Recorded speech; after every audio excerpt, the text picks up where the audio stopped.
ধর্ষণ খুন তদন্তে চালকের চাঞ্চল্যকর দাবি। ঘটনার দিন ভোরে চালককে ফোনে ডেকে পাঠান সন্দীপ ঘোষ। ভোরে ফোনে দাবি করা হয় সন্দীপের চালকের তরফ থেকে সকাল 10টার পর ফোন করেন বলেই জেরায় দাবি করেছেন সন্দীপ। আরজি করে ধর্ষণ খুন তদন্তে দুই বয়ানে অসঙ্গতি। সন্দীপের গাড়ির চালকের বয়ান রেকর্ড করা হয়েছে।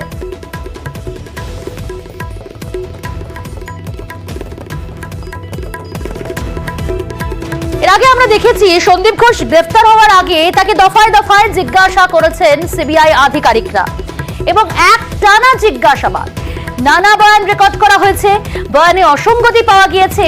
এবার তার গাড়ির চালক, তারও বয়ান রেকর্ড করা হলো, কিন্তু গাড়ির চালকের সঙ্গে বয়ানে মিল পাচ্ছেন না। সন্দীপ ঘোষের বয়ানের মিল পাচ্ছেন না তদন্তকারী আধিকারিকেরা। অমিত রয়েছে আমাদের সঙ্গে।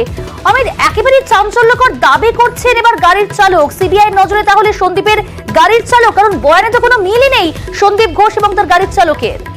একেবারেই এখানেই সিবিআই আধিকারিকদের মনে আবারও কিছু সন্দেহ জানা যাচ্ছে, কোথাও গিয়ে কোনো কিছু লুকোনো হচ্ছে কিনা। কারণ সন্দীপ ঘোষ দাবি করেছিলেন উনি সকাল 10টার সময় খবর জানতে পারেন এবং তারপরে গাড়ি দেখে তিনি হাসপাতালের উদ্দেশ্যে রওনা হয়েছিলেন।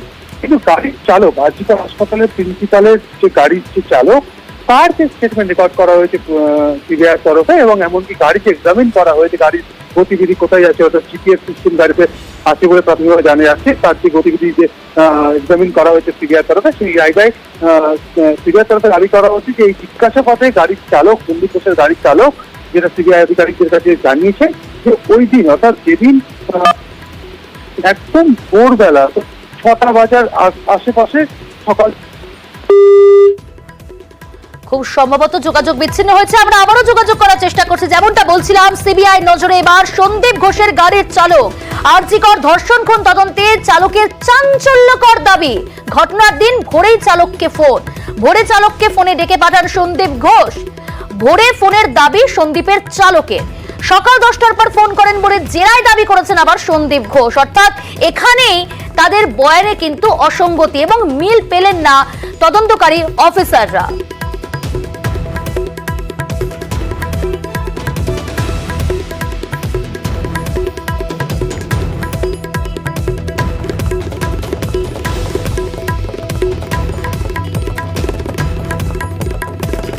সন্দীপের গাড়ির চালকের ইতিমধ্যেই বয়ান রেকর্ড করা হয়েছে, কারণ দুই বয়ানেই একাধিক অসঙ্গতি।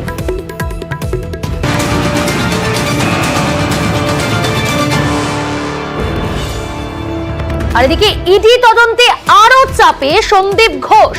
আরজিকর দুর্নীতির টাকার হদিশ হাপিস হয়ে গিয়েছে। একাধিক সংস্থা খুলে টাকা সরিয়ে দেওয়ার অভিযোগ। বুঝতেই পারছেন, একাধিক অভিযোগে অভিযুক্ত সন্দীপ ঘোষ। এবার একাধিক সংস্থা খুলে টাকা সরিয়ে ফেলার অভিযোগ তার বিরুদ্ধে। এই দুর্নীতির টাকা, আরজিকরের দুর্নীতির টাকা হাপিস করেছে এইভাবেই সন্দীপ ঘোষ। অমিত রয়েছে।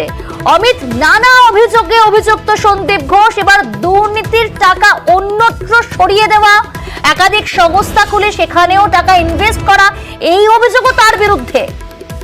এইরকমই 8 থেকে 10টি সংস্থার হদিশ পাওয়া গেছে। গত শুক্রবার যে তল্লাশি অভিযান চালানো হয় ইডির তরফে, সেই তল্লাশি অভিযানে সন্দীপ ঘোষের অত্যন্ত নিকট আত্মীয়দের বাড়িতে যে তল্লাশি অভিযান চলেছে বা পুলিশ তল্লাশি অভিযান চলেছে, সেখান থেকে যে সমস্ত নথি বাজেয়াপ্ত করা হয়েছে, সেই সমস্ত নথির মধ্যেই কোম্পানি সম্পর্কিত তথ্য লিখিয়েছিল বা কোম্পানি সম্পর্কিত তার সন্ধান পান। এবং ইডি আধিকারিকরা মনে করছেন এই সমস্ত সংস্থা, অর্থাৎ তাদের নিকট আত্মীয়দের নামে সংস্থা থাকলেও কার্যত এই সমস্ত সংস্থার নিয়ন্ত্রণ ছিল সন্দীপ ঘোষের হাতে। এমন ইডি আধিকারিকরা কতদিন ধরে এই ধরনের সংস্থাগুলো চলছিল বা চালাচ্ছিলেন সন্দীপ ঘোষ? যে সমস্ত এখনো পর্যন্ত যে কোম্পানিগুলো হদিশ পাওয়া গেছে, কোম্পানিগুলো যে কবে তৈরি হলো, কার্যকারিতা কি ছিল, সমস্তটা এই মুহূর্তে এক্সামিন করা হচ্ছে বা দেখা হচ্ছে। তবে এখনো পর্যন্ত এই যে আধিকারিক এটা মনে করছেন মূলত এই আর্থিকরের দুর্নীতি টাকা, সেই সমস্ত টাকা এই সমস্ত কোম্পানির অ্যাকাউন্টের মাধ্যমে অন্যত্র সরিয়ে ফেলা হতে পারে এবং অন্যত্র কোথাও লগ্নি হতে পারে, এমনটাই তারা মনে করেন। সেই কারণে এই সমস্ত সংস্থার কোনো এমপ্লয়ি রয়েছে কিনা, বা কারণ একাধিক ডিরেক্টরের নাম পাওয়া যাচ্ছে, তাদের দিনে এক্সামিন করা হবে বা তাদেরকে জিজ্ঞাসাবাদ করা হবে এবং অ্যাকাউন্টগুলো, প্রত্যেকটা অ্যাকাউন্টগুলো কিন্তু তারা নোটিশ রাখছেন এবং কত ট্রানজাকশন হয়েছে বা কোন অ্যাকাউন্ট থেকে এই সমস্ত অ্যাকাউন্টে টাকা এসেছে, সমস্তটা কিন্তু এবার ইডি স্ক্যানারে। অমিত, এখান থেকে জানতে চাইবো তোমার কাছ থেকে। আমরা জানলাম যে এই কথা ইডির যে তল্লাশি অভিযান, সন্দীপ ঘোষের বাড়ি, ভিলা, বিভিন্ন জায়গায় সন্দীপ ঘনিষ্ঠদের বাড়িতেও তল্লাশি চালিয়েছে ইডি আধিকারিকেরা। সেই সূত্র ধরেই কি এই যে সংস্থাগুলো হদিশ পাওয়া গেল? ইডি সূত্রে এই বিষয়ে কি জানতে পারছো? প্রাথমিক পর্যায়ে কটি সংস্থার হদিশ মিলেছে? কারা ওই সংস্থা চালাতেন? ওই সংস্থার ডিরেক্টর কারা? এই বিষয়ে কিছু জানা যাচ্ছে? একদম ইনিশিয়াল স্টেজে ইডির তরফে যেটা দাবি করা হচ্ছে, একদম ইনিশিয়াল স্টেজ এই মুহূর্তে ইনভেস্টিগেশনে, সেক্ষেত্রে শুক্রবার দিন প্রথম তল্লাশি চালানো হয় ইডির তরফে। সেক্ষেত্রে আমাদের সন্দীপ ঘোষের বাড়িতে তল্লাশি চালানো হয়েছে। সন্দীপ ঘোষের ইনলসের বাড়ি বা তার আত্মীয় যাদের বাড়ি রয়েছে বা বিপ্লব সিং এর অ্যাকাউন্টেন্টের বাড়িতে যে তল্লাশি চালানো হয়েছে, সেই সমস্ত জায়গা থেকে নথিগুলো পাওয়া গেছে বা তাদের এবং সেই সমস্ত নথির মধ্যে কোম্পানি সংক্রান্ত বা সংস্থা সংক্রান্ত বেশ কিছু তারা কিন্তু নথি বাজেয়াপ্ত করেছে বা পেয়েছে। এবং সেই সমস্ত নথিগুলো খতিয়ে দেখে এই সমস্ত 8 থেকে 10টি কোম্পানি এখনো পর্যন্ত এই হিসাবে দাবি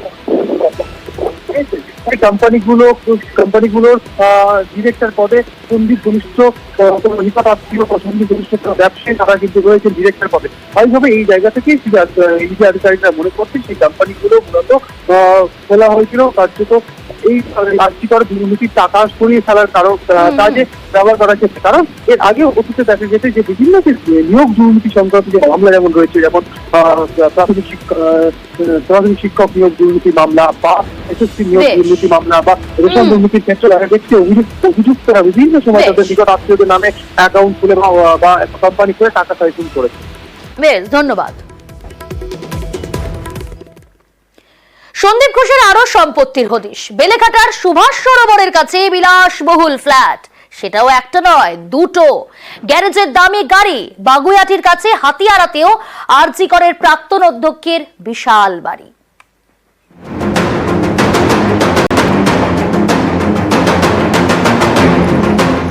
বেলেঘাটায় বাড়ি,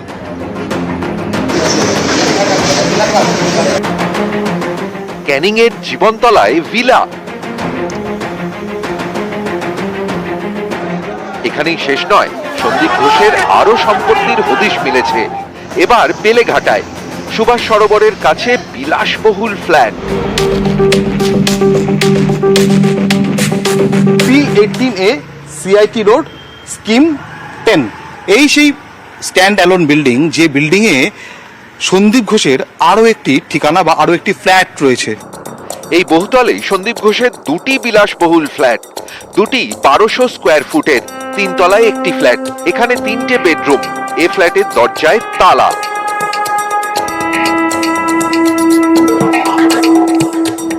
একতলায় আরো একটি ফ্ল্যাট।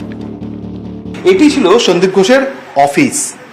এখানেই তিনি তার যারা ভিজিটার আসতেন, যারা এখানে তার সঙ্গে দেখা করতে আসতেন, তাদের সঙ্গে এখানে বসেই কথা বলতেন। স্থানীয়দের দাবি, বছর 7 আগে এই দুটি ফ্ল্যাট কেনেন সন্দীপ ঘোষ, এখানেই থাকতেন। পরে বেলেঘাটায় বাড়ি তৈরি করে সেখানে চলে যান। ওই দোতলাটা এই চেম্বারটা বসা হয়ে গেছে। কতদিন ধরে ছিলেন এখানে? ও বহুত দিন আগে বেরিয়ে গেছে। ফ্ল্যাটটা এখন ফ্ল্যাট বন্ধ আছে আর কি, শেষ মানে এখনো মানে 5-6 মাস আগে যখন তখন আসতো ঝেড়ে বেড়ে বেরিয়ে যেত, আর কিছু। এই ফ্ল্যাটের গ্যারেজে রয়েছে সন্দীপ ঘোষের গাড়ি।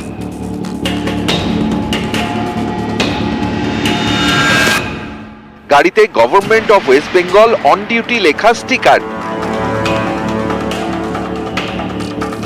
আরজি করের পার্কিং স্টিকারও সাটানো গাড়ির কাছে।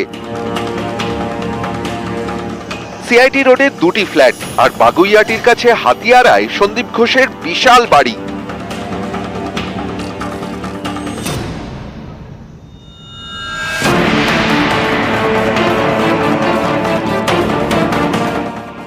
এখানকার নোয়াপাড়া মল্লিক বাগানে 3 তলা বাড়ি।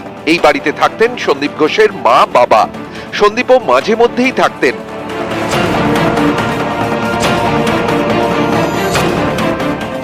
বাড়িতে লিফট বসানোর কাজ চলছিল, এখন বন্ধ। আরজি করের ঘটনার পর থেকে এ বাড়ির দরজায় তালা।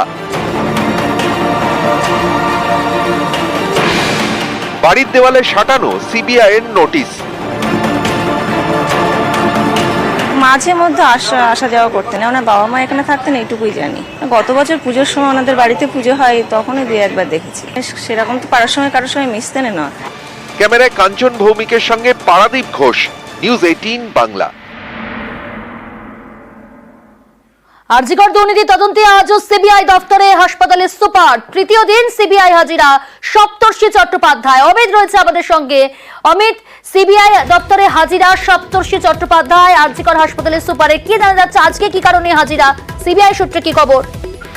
বৃহস্পতিবারই রাজ্য স্বাস্থ্য দপ্তর এবং আরজিকর হাসপাতালের তরফে আরজিকরের বিভিন্ন বিষয় সংক্রান্ত সেখানে বিভিন্ন মেডিকেল ইকুইপমেন্ট কেনা হতো বা টেন্ডার গুলো ডাকা হয়েছিল এবং সেখানকার বিভিন্ন প্রস্তাব কেনা হয়েছে এই সংক্রান্ত বিভিন্ন নথিপত্র কিছু পাঠিয়ে দেওয়া হয়েছিল সিবিআইয়ের কাছে। এবং সিবিআইয়ের তরফে আধিকারিকরা প্রথম কয়েকদিন আরজিকর হাসপাতালে যে সেখানকার ইউনিভার্সিটি সপ্তর্ষি চট্টোপাধ্যায় কথা বলেছেন, অন্য কর্মকর্তাদের সঙ্গে কথা বলেছিলেন এবং গত 3 দিন ধরে শুক্র এবং আজকেও তিনি আজকে সিবিআই দপ্তর তিনি এসেছেন এবং মূলত তার আসার কারণ হচ্ছে যে সমস্ত নথি আনা হয়েছে সিবিআই দপ্তরে বা সিবিআইকে হ্যান্ড ওভার করা হয়েছে হাসপাতালের তরফে, সে সমস্ত নথি এক্সামিন করার ক্ষেত্রে সপ্তর্ষি চট্টোপাধ্যায় ইউনিভার্সিটি সহ অন্যান্য কর্মকর্তার সাহায্য নেওয়া হচ্ছে সিবিআই তরফে।